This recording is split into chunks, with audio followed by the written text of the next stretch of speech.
Bonjour, mon ami Bobo. Je pense que c'était bien le meilleur ami que je n'ai jamais eu. Hmm. Il était là pendant la période la plus difficile de ma vie et je ne pense pas que j'aurais survécu à cette époque. Je ne pense pas que je serais là aujourd'hui s'il n'avait pas été là. Et il était là tout le temps, tout le temps. Alors ceux qui le connaissent ont bien reconnu le titre. Et il s'agit de mon ami chien. C'était pas mon chien, c'était vraiment mon ami chien.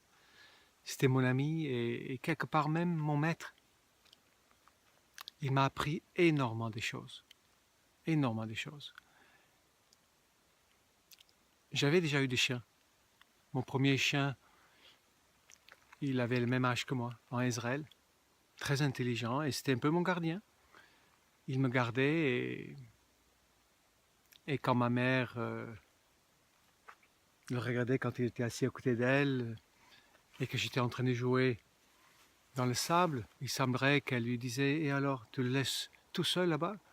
Et avant qu'elle puisse dire quoi que ce soit, il était à côté de moi avec un regard triomphant en disant Alors, je suis plus vite que toi. » Et ce beau chien, il est mort de faim et de soif devant ma porte.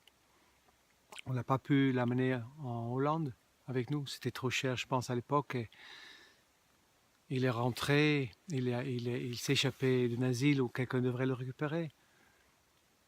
Il a marché une trentaine de kilomètres à la maison et il n'a pas voulu manger.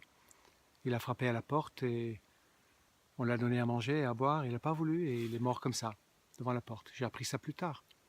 Et le deuxième chien, j'ai dû laisser à quelqu'un. C'était un petit caniche. Je l'ai eu quand j'ai eu 13 ans. Et quand ma mère est morte, je n'ai pas pu le garder. J'étais à l'académie militaire. Et heureusement, quelqu'un a pu le prendre avec les chats. Boubou, c'était une autre histoire. C'était comme une réparation, d'une part par rapport à ces deux autres chiens, une histoire d'accompagnement. Et c'était une ex qui un jour est venue me voir. C'était déjà terminé entre nous et elle a dit écoute, là où je travaille, il y a une animalerie à Nice et il y a un petit chien, je pensais à toi, il faut absolument que tu ailles regarder. Et je suis allé et je suis entré dans l'animalerie et il y avait plein de petits chiens et j'adore les chiens. Je suis très animal et très animaux, j'aime les animaux, tous les animaux, sauf peut-être les araignées, les serpents et tout ça. Et il y a un moment donné un petit chien qui me passait devant le nez et qui me pissait sur le pied, quoi. Et je dis alors c'est sûrement toi. Il marquait son territoire déjà. Alors et j'ai craqué pour lui, c'était un petit berger des Pyrénées. Et j'ai dit alors tu veux venir avec moi et alors il fait un petit câlin comme ça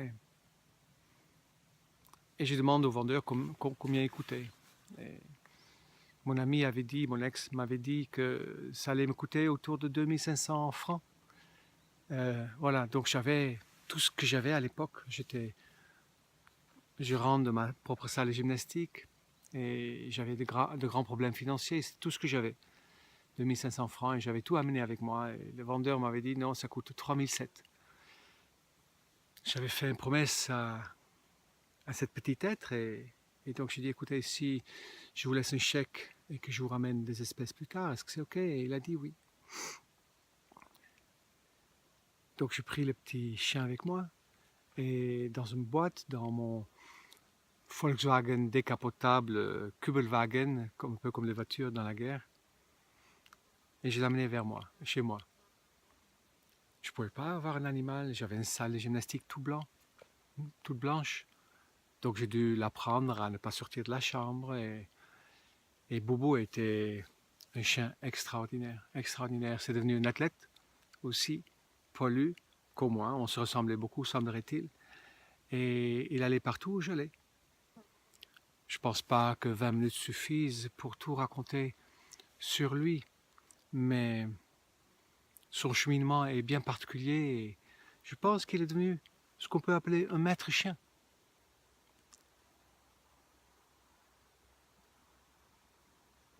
il était toujours de bonne humeur. Toujours, toujours, toujours. Et j'ai appris, grâce à lui, entre autres, le simple fait de ne rien faire, un petit peu. Je commençais à apprendre. J'ai appris à travers de lui ce que c'est l'amour inconditionnel. Parce que peu importe ce que je lui faisais, peu importe combien de temps il ne m'avait pas vu, il me faisait toujours la fête. C'est comme s'il vivait vraiment dans l'instant présent. Et surtout, ce que j'ai compris, ce que j'ai appris à travers de lui, et ça c'est une richesse incroyable, c'est que les animaux, comme nous, ont peut-être une mission, ont une âme, ont une intention de vie, ont un sens. Bien sûr, dans la notion d'unité, Bobo, ce n'était que moi, sous forme de beau chien. Et il y a une histoire qui est assez particulière pour lui. C'est que quand je suis devenu plus tard cuisinier, ah oui, parce que j'ai fait un engagement avec Bobo. Comme j'avais déjà perdu mes 2 chiens, quand je l'ai eu et que je commençais à avoir un peu plus de difficultés encore, je lui ai dit, quoi qu'il se passe, je ne te lâche pas. Je ne te quitte pas, je ne t'abandonne pas, comme je fais avec mes autres chiens. Je ne l'ai pas fait volontairement, bien sûr, j'étais trop petit ou vraiment c'était des forces majeures. Mais là, j'ai dit, quoi qu'il se passe, je ne te lâche pas. Donc, je n'ai pas pu prendre n'importe quelle proposition professionnelle. Je peux prendre que des propositions professionnelles qui correspondaient au fait de pouvoir garder un chien. Et je suis devenu cuisinier et je pouvais prendre Bobo. Et ce qui était sympa, c'est que Bobo, il partait avec tout le monde. Il partait aux courmettes, il partait avec des gens vers le pic, il partait avec des groupes d'enfants, il partait avec tout le monde. Il était aimé aussi de tout le monde. Il disait bonjour à tout le monde. Un jour, il y avait Anne et Daniel Meroy-Givaudan qui présentaient leur livre Le peuple animal à tout hasard. Et ils avaient leur chienne avec eux qui était en chaleur. Et Bobo était bien sûr difficile à tenir et je l'avais enfermé dans l'écnoma. Ok, je pensais être tranquille et quelques instants plus tard, quelqu'un m'a dit qu'un chien avait mordu quelqu'un. Alors je suis allé vérifier et Bobo n'était pas dans sa pièce. J'y croyais pas et pourtant je pensais à lui. Il n'avait jamais mordu qui que ce soit, il était gentil comme tout. Et effectivement, il avait mordu quelqu'un. Et je n'ai pas compris pourquoi. C'était heureusement quelqu'un que je connaissais. Et on a pu s'arranger avec le médecin et tout ça. Et quand je l'ai brossé le lendemain, je me suis rendu compte qu'il avait un trou dans sa tête. Et quand je suis allé chez le vétérinaire avec lui, plus tard, il m'avait dit que voilà, c'était quelqu'un, voilà, il y avait un trou qui s'était refermé, qui s'est infecté et qui s'est rouvert. Et je ne comprenais pas, et que c'était sûrement à cause de ça qu'il attaquait, il avait sûrement été touché. Mais il attaquait des gens de plus en plus. Des gens avec un certain profil, certes, mais il attaquait. Et bien sûr, je ne pouvais pas le garder comme ça. Et je commençais à paniquer. Et il y a William Berton, avec les cartes couleurs, qui était au Courmette et qui m'a aidé un petit peu. Mais ce n'était pas suffisant. Il a fait un rapprochement par rapport à mon histoire. Et il y avait une amie kinésiologue, Colette Lagasse, je peux le nommer parce que c'était pour moi vraiment la meilleure, si on peut dire comme ça. Et j'ai demandé, tu peux pas faire des séances avec moi, avec Bobo? Elle dit, j'ai appris, j'ai jamais fait, mais j'ai appris. Et on a fait des séances, et on a fait 3 séances, et tout est parti avec ça. Nous avions compris à travers des séances qu'en fait, il allait un matin dire bonjour à un groupe de chasseurs. Et un des chasseurs l'a battu avec un bâton. Et c'est vrai que les gens qui l'attaquaient avaient souvent les mêmes couleurs vêtements, vert, et un aspect costaud, masculin. Donc il y avait quelque chose de cet ordre là-dedans. Et comme j'étais le transfert pour pouvoir soigner Boubou, ça veut dire qu'elle faisait les tests musculaires sur moi. J'étais témoin de ce qu'il pouvait vivre. Et j'ai vu sa sensibilité, le fait qu'à un moment donné est sorti le fait qu'un ami l'avait appelé pot de colle pendant qu'il me gardait, pendant qu'il le gardait pendant que j'étais en stage. Et on a vérifié. Et il a dit oui, oui, oui, oui. Je l'ai appelé comme ça parce qu'il me suivait de partout, même quand j'allais aux toilettes. Et ça l'avait touché à mon chien. Et des choses comme ça. Mais il n'attaquait plus. Il continue à grogner contre certaines personnes et quand on testait, on essayait de comprendre pourquoi, il a dit parce que pas tous les gens sont bons pour Michael et j'ai besoin de l'avertir.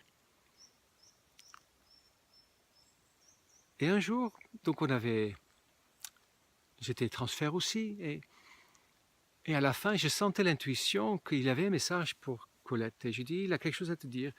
Et on a testé et ça nous amenait avec le test vers un livre. Une page dans le livre. Le livre déjà c'était intéressant, c'était Le peuple animal d'Anne et Daniel, le roi Givaudan. Et quand on a ouvert la page pour trouver le petit texte qui correspondait avec, ça disait quelque chose comme « N'aie pas peur de moi ». Il dit « Mais pourquoi il te dit ça ?» Il dit « Mais je ne l'ai jamais dit à personne, mais j'ai une peur bleue des chiens ». Donc il y avait plein de choses qui validaient effectivement le test et ce qu'il vivait. Il y a des choses qui sont sorties que je savais, mais que personne d'autre ne pouvait pas savoir, que pouvait savoir. Et en général, il y avait toujours quelques jours d'intégration après la séance de kinésiologie. Et quand on pensait terminer, il y avait quand même une demande de rendez-vous. Ça s'est testé avec les tests musculaires. Et quand on a commencé à travailler, on se rendait compte en fait qu'il n'y avait plus aucun problème, mais qu'il voulait juste continuer la thérapie. Boubou. Alors on a continué la thérapie, on l'a intégré chez moi. Ça veut dire que quand moi je faisais la séance avec Colette, pour moi, Boubou était inclus.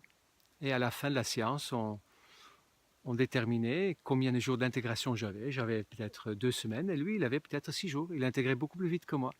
Donc on a fait la thérapie pendant, je pense, facilement 6 ans ensemble.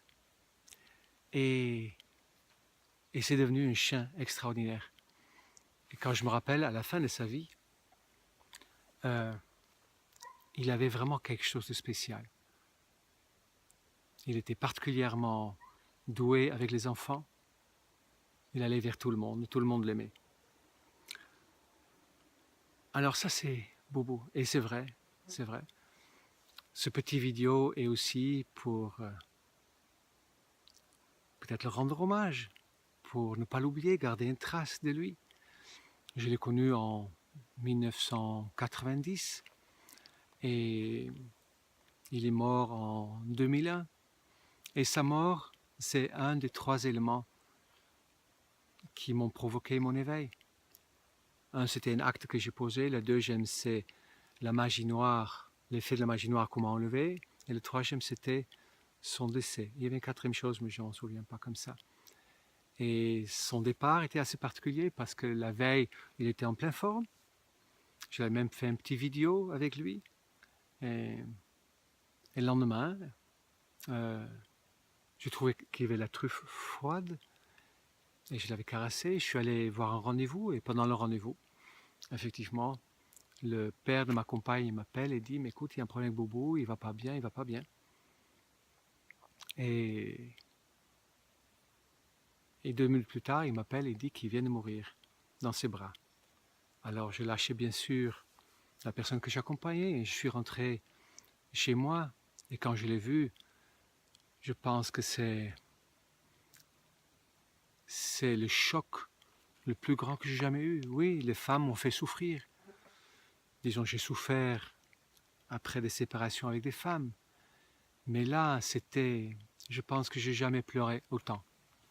Même pas quand ma mère était morte, à la limite. J'étais complètement paniqué. Et à travers de ça, j'ai appris les premiers pas, comment faire le deuil. J'ai appris à faire le deuil grâce à mon chien. Et j'ai créé tout un processus de deuil dont il y a une vidéo, je ne m'appelle plus le numéro, c'est dans le 90, 95. Et j'ai créé tout un processus de deuil basé sur ce que j'ai appris à cette époque-là. Et il est toujours resté avec moi. Après, c'est une histoire de créance, mais je me rappelle qu'un jour, quelqu'un m'a vraiment jeté malédiction. Il a dit, je te maudis. Et je sentais la protection de Bobo autour de moi. C'était peut-être mon imagination. On y croit, on n'y croit pas. Mais c'était très fort. Et parfois, je peux encore sentir cette énergie de lui. Et si j'ai envie de me connecter à l'amour, au fait de recevoir de l'amour ou donner de l'amour, mais je peux aussi me connecter à l'énergie de ce maître chien qui était mon ami.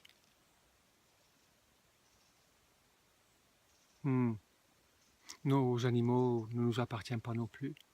Ce sont des êtres à part entière. Peu importe l'animal. Et voilà, c'est ce que je voulais partager avec vous ce matin. L'histoire spéciale de ma relation avec mon ami chien. J'ai jamais pu reprendre un autre chien. Cette place a été prise une fois et je ne peux pas le remplacer. Je pense que c'est une belle histoire. Je pourrais parler de lui pendant des heures, mais l'essentiel a été dit.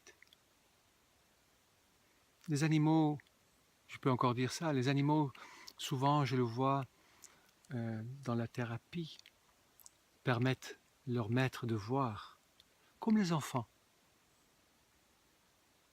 C'est-à-dire que parfois ils prennent des maladies qui nous permettent de décoder ce qui se passe pour nous.